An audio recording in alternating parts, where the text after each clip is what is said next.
Seriously, don't even think about having a baby with a guy you've already broken up with. Or did you think a child would keep us connected forever? How naive. It's just ridiculous, isn't it? Looking back, breaking up was the best decision I ever made. Staying with someone so delusional would have kept me from the happiness I have now. Today, I want to share my unforgettable dark past and how I overcame it. My name is Jessica, and I'm a 53-year-old housewife who enjoys doing household chores while watching the morning news. When I was 38, I lived peacefully with my husband Mike. However, around that time, a bit of unrest started to creep into our home. Mike began responding to me with intimidating indifference, saying things like, "So what?" or "and?" He'd cut me off with, "I'm busy right now," leaving me feeling dismissed and treated with disdain. It wasn't always like this. Mike used to be someone who loved to chat and would crack jokes to make me laugh whenever he had the chance. But then, something changed. It was such a sudden shift that I wondered if I had done something wrong, but I couldn't pinpoint anything specific. One day, I noticed a faint lipstick mark on the back of a shirt Mike had brought to the laundry. He had come home late from work that day, claiming he had to work overtime. Given that his office was male-dominated, it seemed unlikely that someone with lipstick had leaned against his back. If that were the case, it was too unsettling to consider. Could it be a woman? I wondered. Although I naturally jumped to that conclusion, a lipstick stain alone wasn't solid evidence. There could be countless explanations, like accidentally bumping into someone. I decided to wait a bit longer and observe Mike's behavior more closely. Ironically, paying just a little more attention revealed a slew of evidence of infidelity. For instance, Mike always got up around 2 a.m. to use the bathroom at night. I had never thought much of it before, but it turned out he was using that time to talk to a woman on the phone in the bathroom. I also started finding long strands of hair inside his suit jacket, and sometimes his handkerchief had traces of what appeared to be lipstick. The most damning piece of evidence was a tinted lip balm I found when I borrowed Mike's car for the first time in a while. It would be one thing if Mike used colored lip balm, but this was clearly not his. After 10 years of marriage, the frustration of seeing Mike being taken by someone else, combined with the loneliness and the resurgence of my affection for him, was overwhelming. Is there really no chance of starting over? Isn't there something I can do to make him notice me again? Isn't there a way to rekindle what has cooled off? Just as I was grappling with these thoughts, I discovered I was pregnant. I thought the timing of the pregnancy was a blessing from God. We didn't have children, and the monotony in our relationship might have contributed to Mike's affair. Maybe this pregnancy could be the chance for him to change.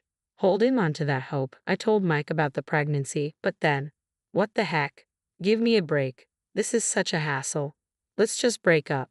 I couldn't believe my ears. Looking back, I realized my judgment and expectations were too naive. The likelihood of a man who is cheating coming back is extremely rare. Life isn't like a TV drama where things just work out smoothly. But back then, I truly believed that since we married out of love, we could surely find our way back to each other. Is that really how you're going to respond? It's your child too. Even for the child, it's better if a dad like me isn't around. You've realized that too, haven't you? Seeing Mike's smirking face made my heart skip a beat. That I'm having an affair, pretending not to know about Mike's infidelity and hoping the pregnancy would magically fix everything felt like being pushed off a cliff. I had thought that revealing the affair would create tension and push Mike away for good, but that was another misjudgment. I wanted you to find out. I dropped so many hints, but you never said a word. I was at my wit's end. What I was waiting for you to say was, "This is unthinkable. Let's get a divorce." You really made me go through a lot of trouble. You're kidding, right? I wouldn't bother with such a hassle if it were a lie. I have a cute 24-year-old girlfriend now. A 38-year-old about to get fat from pregnancy. I have no use for you anymore. Here, take this as alimony or whatever. Just agree to the divorce, he said. I cried for 3 days and nights. Eventually, when Mike stopped coming home, I found the resolve to divorce. 5 years have passed since then. I was afraid of growing old and being single, but fortunately, I remarried my childhood friend Steve, also a divorcee. We lived modestly with our child Chloe. Steve had also been cheated on by his wife, making him a fellow survivor of a messy divorce. Sharing the same pain made life with him very comfortable. On our anniversary, Steve would book a fancy restaurant every year, and for my birthday, he would get me something slightly expensive. I felt cherished. I hoped these days would continue forever. As we celebrated another anniversary this year, it was supposed to be a delightful dinner at our usual upscale restaurant. Wow, Jessica, is that you? Mike gasped upon seeing my face. What? Why are you here? I couldn't hide my disgust. What a tragedy. I had accidentally run into Mike coming out of the restroom. What? I'm here for a business dinner. Unlike you, I'm busy, huh? Mike glanced over my shoulder and approached briskly. Wow, so you had the child, huh? The one you were pregnant with when we split? That's gross. He grabbed my child's hand, looked closely, and began to say outrageous things. Seriously, don't have the child of a guy you've broken up with. Oh, could it be that you couldn't forget about me, thinking that if you had a child, I'd never be able to cut ties with you? How naive is that? Hey, what do you say? Mike, grinning, seemed to be having a great time spinning the child around by the hand. The child's face twisted in distress, and he started crying out loud. Daddy, Mommy, help. Some stranger is taking me. There. I'm your daddy, and your mommy's right over there. You're just like her, a stupid child. Just as Mike blurted out those words, a man towering over 6 feet appeared from behind and forcefully grabbed Mike's arm. Excuse me, but that boy is mine.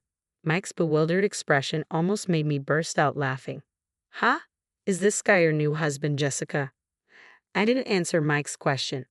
I'm not sure what you've been saying, but surely you don't think you can make someone's child cry and get away with it, do you? The tall man glared at Mike, a glimpse of a tattoo peeking out from his arm. Noticing it, Mike instantly turned pale. Wait, hey Jessica, tell your husband to stop. Excuse me, that woman is not my wife. Confused, Mike glanced back and forth between me, the man, and the screaming child. Whoa, what? Then who is this child? Before he knew it, the man had Mike's arms firmly bound. This man is a lunatic repeating nonsense. Someone call the staff. There's a man here harming a child. The man's outcry stirred the restaurant. What a day this turned out to be on such an important anniversary, I thought to myself with a smirk. It certainly became a memorable day, although unexpectedly. Waiter, over here. I saw this man forcibly grabbing a child's arm. I called out. My words left Mike gaping in shock. Wait, Jessica, what? What's going on? Seriously, I don't understand what's happening. As Mike frantically protested, I said, I am not that man's wife, and that child is neither mine nor yours. But he was right behind you. You were blocking the narrow passage to the restroom entrance, standing there like a post, preventing the boy from entering. He was simply following his father to the restroom, and you obstructed him. What? Really? Mike's face fell as he realized the gravity of his mistake. You might want to make people the butt of your jokes, but you should be careful about jumping to conclusions. Why don't you look around a bit more? Shut up. I don't need to be lectured by you.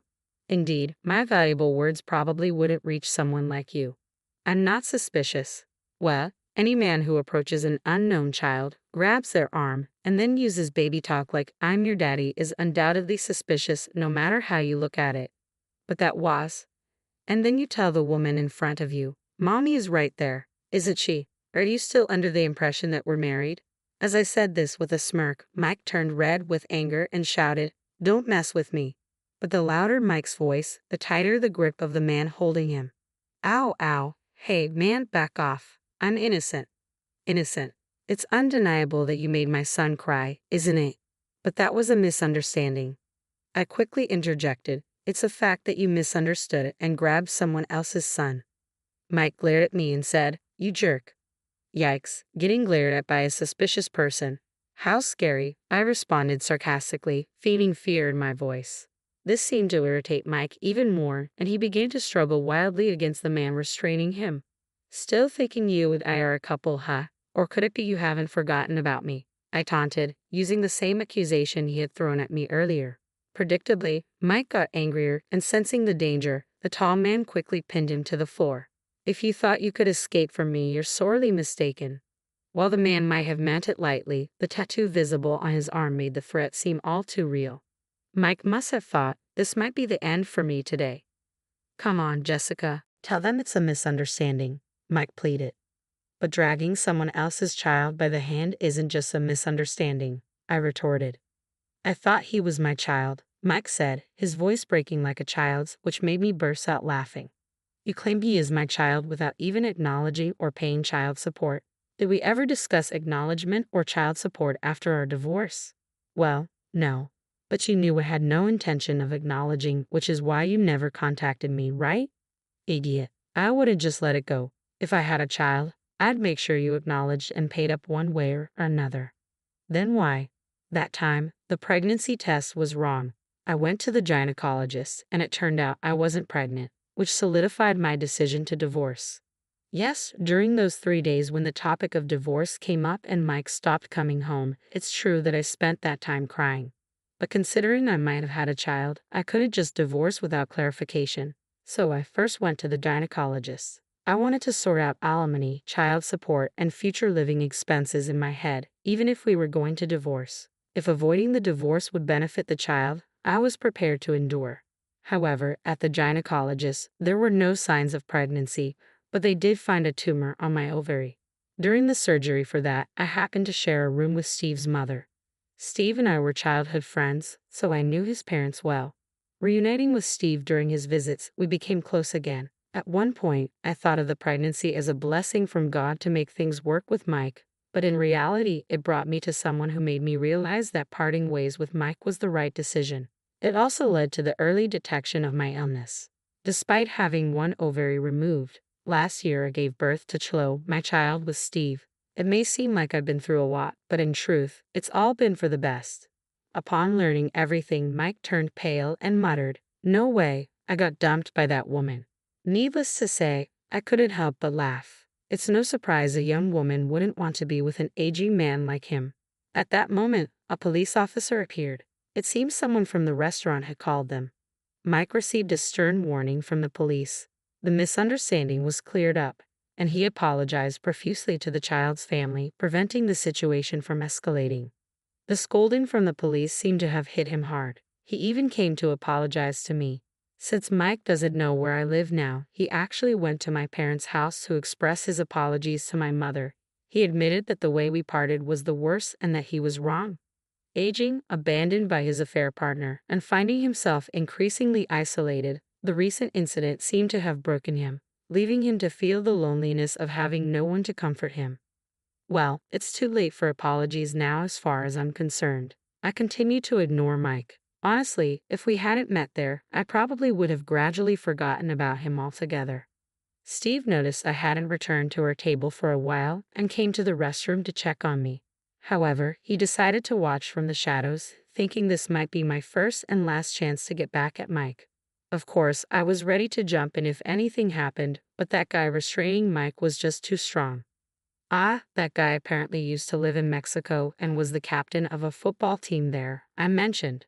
No wonder he's strong. Guess I had no role to play there. I was seriously scared, thought he was from some dangerous profession or something, Steve said with a laugh, and I couldn't help but laugh along with him. Normally, one might say something like, "Not very manly of you," but Steve doesn't have to deal with Mike, and I believe it was a problem I needed to resolve myself.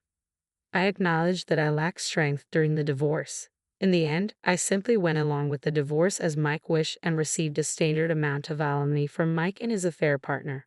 Reality doesn't always progress like a fairy tale, so getting an exorbitant alimony was out of the question, and I had lost the strength to fight back. But I believe I finally became truly strong by standing up to Mike with unwavering resolve in the end. Now I can proudly face Steve and Chloe. Coincidentally, this year's anniversary became a new beginning for me. Now, with Steve becoming a freelance architect and his income doubling, I quit my part-time job and am enjoying life as a relaxed housewife. When I ask Chloe, who's somewhat in a rebellious phase, to do something, she complains. But when I stay silent, she quietly helps out. This trait of hers is something that only Steve and I secretly find irresistible. Though Chloe is our only child due to a late pregnancy, our family of 3 and our 2 dogs live a life that's lively, perhaps too much so. Despite never having children with Mike, I was able to conceive and give birth at an older age with Steve, even with just one ovary remaining. In a way, I consider this to be fate. As a child, I secretly dreamed of marrying that special someone destined just for me, and who would have thought that dream would come true with a second marriage? Sometimes I allow myself to indulge in such dreamy thoughts. With these reflections, I cherish the ordinary days that come my way, days that are anything but ordinary,